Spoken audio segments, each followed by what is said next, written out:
Hello and welcome to another episode of Ready, Set, Drone. Today I'm going to do something that I suspect is going to get a lot of attention and a lot of comments because there's a lot of strong opinions about this, but I'm going to try and help people understand which is better for them, the DJI Phantom 4 or the 3DR Solo. Now I'm trying to stay pretty unbiased because I like both of these quadcopters a lot. I just want to give you guys some information that you can use to figure out which one would be the better choice for you, and also kind of give you some comparisons on a lot of the features and functionality. The way I want to break this down is I have 4 objective things, basically just facts, that I'm going to tell you about these things, and then I have 3 subjective criteria that I want to share with you as well. So let me start by telling you I got a 3DR Solo last summer. I've flown it quite a bit, used it for filming things, shooting video, all kinds of fun recreation I've had with it. I really enjoy it. It's a lot of fun to fly. It's definitely groundbreaking as far as the things that 3DR was trying to do with it. I've had some problems with it too, but I'll get into a little bit of that. That was mostly just things I had to figure out in terms of getting the gimbal to work exactly correctly and getting the video to look really good and that sort of thing. But generally been very happy with it, and certainly have experienced a little bit of customer support with 3DR, and it's been pretty good for the most part. The Phantom 4 I just got recently, have flown it probably 5 or 10 times so far. I did have a Phantom 2 and I had a Phantom 1. I did not have a Phantom 3, but I've flown one before, so pretty familiar with the platform and the company. So with that out of the way, I'm going to start by telling you the objective criteria. The 4 objective criteria I want to talk about are specifications of the actual quadcopters, price, camera specifications, and flight time. So let's start with the specifications on the Solo. The Solo is 7.5 inches tall to the top of the propeller. It is 16.25 inches from motor to motor. It weighs 3.9 pounds. That's 1,800 grams. That's with the gimbal and the GoPro, and it has a 5,200 milliamp hour 14.8 volt battery inside of it. Now, actually on top of it, the battery is supposed to be upgradable at some point. They've talked about taking these and making them more powerful, maybe a little bit taller, but generally we'll have to sit in the same form factor in order to go into the bird and connect to it. So that's actually pretty appealing, because if they do make a better battery for it, you can get it and still keep your old battery. But as of today, this is the only battery, this 5,200 milliamp hour 14.8 volt is the only one they make. The Phantom 4 is slightly taller at 8 inches versus 7.5 to the top of the propeller. These propellers have a little bit of a bulb on the top where these are flat. And it is 13.8 inches from motor to motor, from here to here. And it has, and it weighs 3 pounds. This one's 3.9, so this one's almost a pound heavier than this one, close to 4. This one's right at 3. The Phantom also has a 5,350 milliamp hour lithium polymer battery that is 15.2 volts. That gives it a longer flight time. That's going to happen, and probably a little bit more get up and go. So the next thing I want to talk about is the price. With a spare battery, the Solo is a total of $1,600. Now that is $750 for the Solo. That's what I've been finding it online for recently. $200 for the gimbal. $500 for the GoPro Hero Black. It's $499. That's GoPro Hero 4 Black. And $150 for the spare battery, which totals $1,600. The Phantom 4 is similar, but just slightly less in price. It's $1,400. That's actually for the Phantom 4, and then $170 for the spare battery, which puts it at $1,570. So $1,600 all in with the gimbal and the camera. $1,570 all in with the gimbal and the camera. Now let's talk a little bit about the camera specifications. The Solo is designed to work very tightly with GoPro, meaning that you can actually control the GoPro from the Solo app, and it's built to fit right into this gimbal very nicely, which it does. It's a little bit tricky to get in and out of the gimbal, but once it's in there, it's pretty secure, and you get a nice live view via the HDMI port out of the side of the GoPro, and you can see it as you're flying, which is great. The Solo also charges the battery on your GoPro as it flies, so you don't have to worry about the GoPro battery going dead while you're flying, although it is probably an extra drain on the Solo battery. The Phantom 4, of course, comes with the camera and the built-in gimbal. They've redone the gimbal so that the connection points are on the sides, and it's very stable, very, very stable gimbal, and I've been really impressed with it so far. And quite honestly, the camera's pretty good too. I did a comparison of the way the two look. We'll talk more about that in a minute. These two cameras are very similar in terms of their specification. They both have 12 megapixel sensors. The ISO range on the GoPro is 6400 at its top end, down to 400, whereas the Phantom 4's ISO is a low of 100 and a high of 3200. The field of view for these two cameras is another big point of discussion. On the GoPro, it has several settings. It has wide, medium, and narrow. In the narrow setting, it's 73.6 degrees. That's in narrow. And then in wide, it's 149.2 degrees, which is a very wide, almost 180 degree field, and that's part of why you get the little bit of a fisheye effect on it. The field of view on the Phantom 4 is 94 degrees all the time. So that means that it's a set field of view, you can't adjust it, but you also don't get the fisheye effect at all. So on the video modes, they're very similar as well.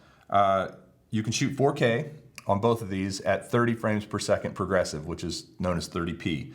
On both of them, you can do 2.7K, which is slightly smaller, but still much larger than HD in terms of pixels at 30p, and you can do 1080 at 120p, which is 120 frames per second, which gives you nice, smooth, slow motion if you're looking for it. The maximum video bitrate on both of these is 60 megabits per second, which is quite a bit of data that's being pulled in, which makes your images look crisper and more detailed. GoPro accomplishes that through their ProTune setting, and I guess that's just the default on the Phantom 4. They both shoot JPEGs, DNG, which is their RAW format. If you know how to edit in RAW, it's a great way to be able to shoot photos that you can adjust greatly later. And then they both use MP4/MOV H.264 codec for their video playback. So pretty standard thing that you can edit in just about any nonlinear editor. And then finally, they both will take up to a 64 gig micro SD card. I really like the fact that the one in the Phantom 4 goes right here in the side. The one for the GoPro, you actually have to take the GoPro out of the housing in order to add or remove the card. So the other thing I wanted to talk about objectively is flight time. We did another video where we took them out and tested their flight time, had a lot of comments and critiques about our methodology, and agree, it could have been better. But generally, and based on the comments we were receiving from people about flight time, the Solo seems to be coming in between 12 and 15 minutes, depending on how you fly it and the wind, and how old the battery is. And the Phantom 4 seems to be coming in between 18 and 20 minutes, depending on, again, how you fly it and what the wind looks like. And that's from a lot of people commenting on the other video. You should go check it out if you want to see how we did it. But generally, expect more flight time out of the Phantom 4 until 3DR releases a new battery for the Solo, which I hope they do, in which case you might be able to get more flight time out of it. So we've covered the 4 objective criteria that I wanted to cover, which was the specifications, the price, the camera specifications, and the flight time. Now I'd like to switch over and give you my opinion in the more subjective part of this video, where I want to cover image quality and gimbal stabilization, software, and general flight characteristics. So let's start with image quality and gimbal stabilization. Again, did a whole video on this, and again, it wasn't perfect conditions. It was funny because I actually took the Solo up first and was planning to take the Phantom 4 shortly thereafter, and then the Phantom 4 needed a firmware update, which took me 20 minutes, and by that time some clouds had come in, so the lighting conditions were a little different. But you were able to see from that video the difference in contrast between the two as they flew through the air and kind of shot the ground below them. And also the smoothness with which they flew and turned. And then I also did what I called the shake test, where I sat and just ran the motors back and forth very quickly forward, backward, left, right, twisting the yaw a little bit just to see how the gimbals reacted. And I did, you could see that and you could get a sense of the smoothness of both of them. Generally, I actually found the GoPro video to be a little bit better looking, in my opinion. Even though it has the spherical distortion or the fisheye effect, I usually shoot in medium or narrow anyway, so I'm not having to deal with that too much. But I just like the look of the GoPro Hero 4. I really do like the look of the camera on the Phantom 4. However, it didn't seem quite as crisp and vibrant as the GoPro. My opinion, you can go out and try them both for yourself, but they're very, very close to one another. So generally, you're not going to go wrong with one or the other in terms of the quality of the video. Now, in terms of the quality of the gimbals, I have to say, I think that the gimbal on the Phantom 4 actually behaves a little bit better. I feel like that gimbal is very smooth, no matter how hard you shake it. You never see the legs. You do occasionally see the props if you tilt the camera up too far, or if you're flying in sport mode and it's tipped way over like this. But generally, I find that the gimbal on this thing is just rock solid. The gimbal on the 3DR Solo is good, don't get me wrong, but occasionally you see the legs, which is a little bit annoying, and occasionally when it's turning, you get a little bit of this kind of like ticking as it turns, which is not great. So I'd give it to the gimbal on this one, and I'd give it to the camera on this one. Both very close though, because ultimately, if you were untrained and you put both videos up next to each other, I think it'd be hard for most people to tell the difference. All right, let's move on to the software. Now, I'm not going to talk too much about the software except to tell you that they are both very robust applications that you can put on your Android or iOS device. They do all kinds of things. They give you real-time information about the health of the vehicle. They give you the distance, the height, the battery level, just all kinds of information that I can remember a year and a half, 2 years ago with my Phantom 2. I didn't have any of that coming in. Of course, a real-time view. The Phantom 4 uses Light Bridge to give you the real-time look in 720. The 3DR, I don't know the name of their technology, but they're pretty comparable. I will say that the video on the Phantom 4 is a little bit more stable. I've had the video drop out on the Solo on me numerous times, not for more than a second or two, but it just kind of goes away and comes back. I wonder if part of that is because you actually connect the Phantom 4 to your tablet with a cable, so it's hardwired, and you connect your tablet to the Solo with Wi-Fi. So I wonder if there could be Wi-Fi interference causing that. I like the idea of being wireless, but actually having that cable and having that rock solid picture and image and data on the Phantom 4 is a big winner, I think. As far as the rest of the software goes, the 3DR just released a new release in April of 2016 at NAB. It includes new smart shots. So currently, the old version of the software, just a month ago, had cable cam, orbit, and follow. Their new software includes augmented reality that gives you a heads-up display that overlays animation on top of the live view that you're seeing. So for instance, it'll tell you where obstacles are, where your home position is. It can draw a path to show you where you've flown. All really interesting stuff. It also has custom geofencing that allows you to set an area that the Solo can't leave based on GPS coordinates, which is pretty cool if you're trying to fly within a confined space or avoid flying in another space. Rewind allows the users to go backwards over the last 60 feet, or you can change that setting and follow the exact same path. So that allows you to actually redo a shot if you wanted to, just using that rewind function.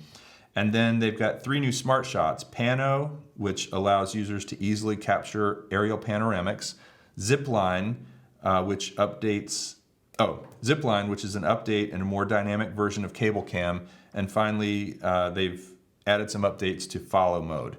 Now, I have not tried these things yet. Those just came out very recently, and I have not had a chance to try them. But I do think the theme here is that Solo is trying very hard to use, or 3DR is trying very hard to use Solo as a platform where they can update the software, give you new features and functions without you having to buy anything else. And I think that's pretty cool. I'd probably say that's one of the strongest parts about the Solo. Also, Solo has DIYdrones.com, which is a website that was started, I believe, by Chris Anderson, the founder of 3D Robotics. And he's using that site as a place for people to add applications and customization.